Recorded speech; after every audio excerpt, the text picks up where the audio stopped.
Hey, what's up, everybody? Gotta get one more in for y'all, okay? While we staying on the hot streak.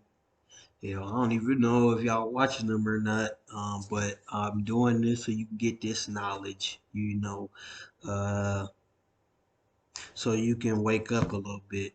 You know what I mean? If you don't know none of this stuff, just so you can wake up. That's all. Um, And how you do that is you take this information, you take the information that I've given you, and you do your own research. That's what you need to do. You know what I'm saying? You just do your own research. Just be like, hey, the homeboy Jay, he got on here. He showed me this stuff, and I want to see what it is. You see, the difference between me sometimes is I'm the type of person where I'm gonna look and I'm gonna find it. And you're gonna tell me what that is. So anyway, stay tuned and I'll be back in a sec. Hope you enjoy. Do Anunnaki truth exposed in cartoons? I know a lot of people in the media are starting to wonder why black people are saying that we are gods, and that we are ancient beings that come from a different planet. You gotta understand, y'all are being lied to. This is not the only planet. There's life forms on all different types of planets. Our ancient ancestors have resurrected our soul through the Kundalini energy. And they've been giving you the truth in disguise. Watch this. His book, The 12th Planet. According to Sitchin's interpretation of Babylonian religious texts, a giant planet called Nibiru passes by Earth every 3,600 years and allows its sentient inhabitants to interact with humanity. These beings, which Sitchin identified with the Anunnaki of Sumerian myth, would become humanity's first gods. My favorite internet encyclopedia says there's supposed to be a collision. The Nibiru collision is a disastrous encounter between the Earth and a large planetary object. Every few thousand years, we arrive at a time called Nibiru. Teach you about that no Bible and no church. They know damn well you ain't never read no Bible, let alone breaking it down for you. Ezekiel's vision was all about the mothership coming back. Notice how he described the beings on the ship, how radiant they were. He said, like, oh, it was like seeing God. So he fell down. And that's what human beings gonna do when they see these ships land and the motherfuckers that get off them look just like us. And that's what a lot of our own gods and goddesses gonna do when these ships start landing down a little lower and niggas get off looking just like us, but with a way brighter glow. I'm talking about brighter than the sun. You ain't gonna be able to look at them if your frequency ain't high enough. Because we are luminous beings. They ain't been breathing oxygen. They you though, they your family, your cosmic family, but they ain't been breathing oxygen, so they radiant like at our full strength. And niggas gonna fall down and prostrate when they see him thinking that it's Jesus returning. And they gonna be like, get your goofy ass up. Ain't no Jesus, nigga. We you. Get your ass up, nigga.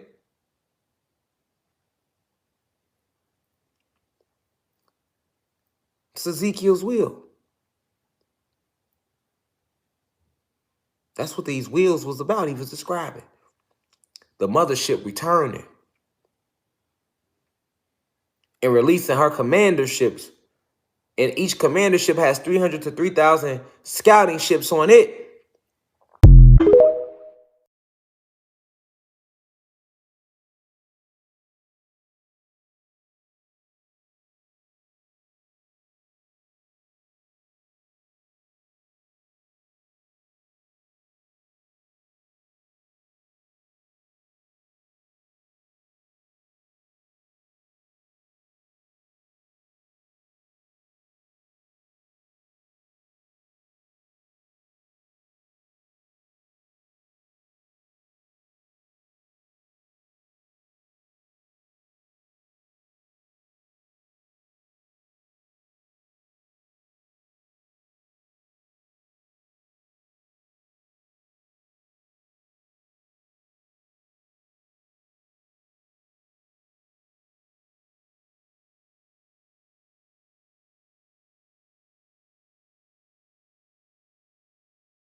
Alright, I'm about to speak some truth here. Majority of the Anunnaki are actually black. This is because black people have the strongest souls which possess the most power. It all has to do with the pigmentation of their skin. Darker pigmentations of your skin allow you to absorb more frequencies of the sun. Because the sun is known to strengthen the DNA of your soul, this is why they are so powerful. The system knew about their power. Why do you think the system gave them such a hard time? They were trying to contain it. I'm just here to tell you the truth, and the truth is, everybody's getting their power back, and there's going to be a power shift real soon.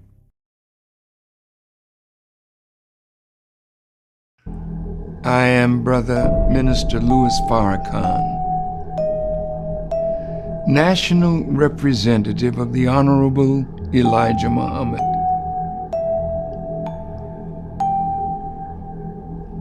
I am speaking this morning to you on behalf of my teacher, the Honorable Elijah Muhammad, and I am sure that my teacher, who is presently on the wheel, these unidentified by others flying objects that are present in this world to bring about the judgment of God. I am sure my teacher is deeply concerned about what is happening in Black America today, that is put two of our young men, one a great basketball player, Kyrie Irving, and another brother who is called a rapper, but he's so much more than that. Brother Ye.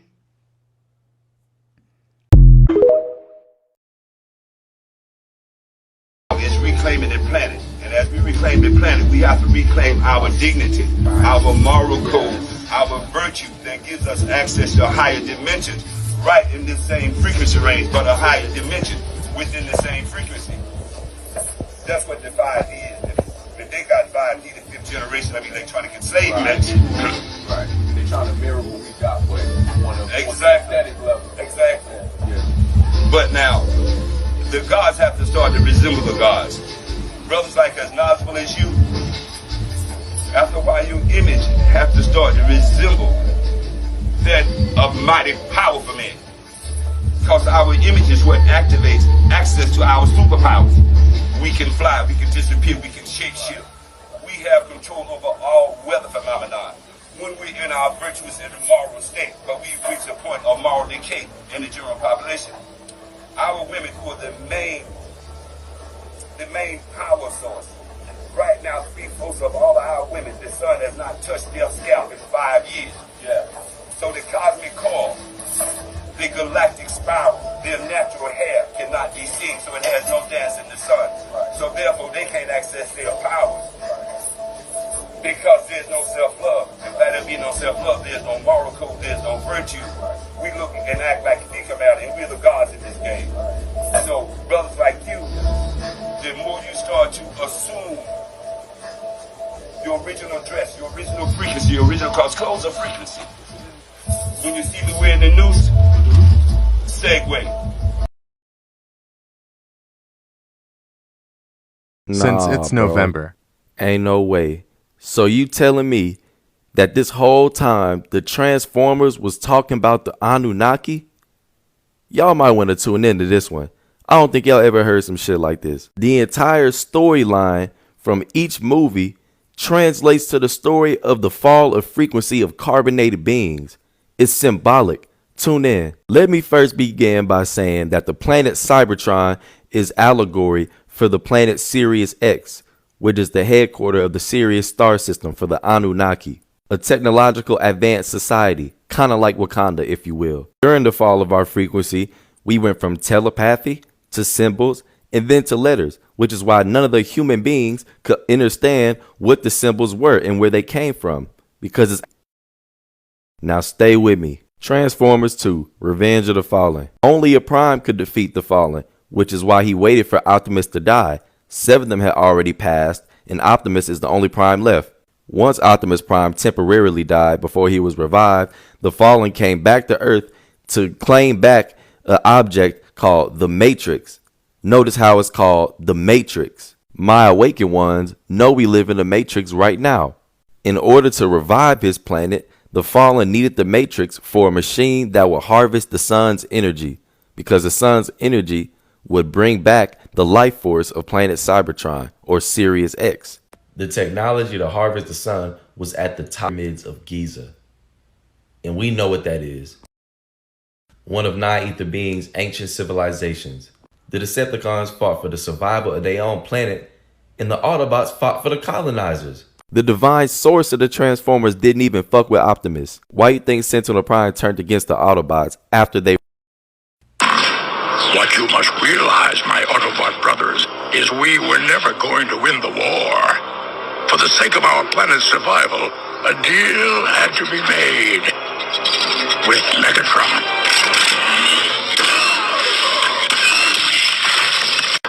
This is our home.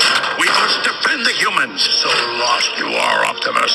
On Cybertron we were gods, and here they call us machines. Let the humans serve us or perish. Just like a war broke out on Cybertron, a war broke out on Sirius X, which is how planet Tiamat or Earth got here in the first place. The Matrix would help revive Cybertron, which is why the humans kept trying to keep it out of their hands. And once we all realize that the Matrix is what's holding us back, is when we all will rise. They don't want us to rise. They want us to submit like him. We consume 85% of the economy. Without us or the Autobots, there would be no them. Remember who you are. Peace.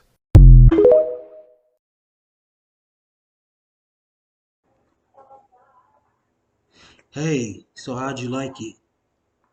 Did it give you insight on who the Anunaki are and what they was trying to do? Do you have any questions about the Anunnaki? Um, I can try to answer them the best way you can, or if you got some information that could help me even further my education with it, hey, I would like that too. Um, I was gonna show y'all something here. Hold on.